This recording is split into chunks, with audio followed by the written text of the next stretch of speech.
Pemerintah Aceh Tengah terus mempercepat pelaksanaan vaksinasi COVID-19 untuk pelajar tingkat SMP SMA sederajat. Hingga Rabu pertengahan September, capaian vaksinasi di Aceh Tengah baru 5%. Bupati Aceh Tengah Semail Abu Bakar dalam rapat virtual bersama Sekda Aceh turut melaporkan capaian vaksinasi tersebut. Rakornya dihadiri para kepala daerah kabupaten kota di Aceh.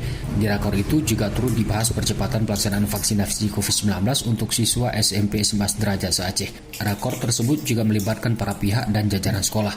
Bupati Sabela melaporkan di daerahnya terdapat 125 sekolah dengan sasaran vaksinasi sekitar 23.000 lebih dan yang telah selesai hingga saat ini sebanyak 1.147 atau 5%. Capaiannya ditarget rampung sebelum 30 September bulan ini. Aceh Tengah, sehingga Pak Sekda menunggu vaksinnya. Ini persiapan mas buat kami buka penanganan vaksin diselesaikan. Tinggal ini menunggu vaksin, kami akan terus melaksanakan di setiap sudut.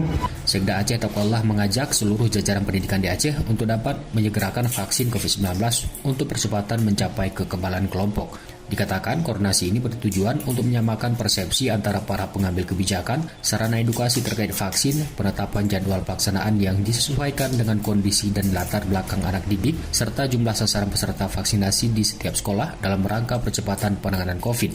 Muhammad Sanusi, RRI Takingon, melaporkan.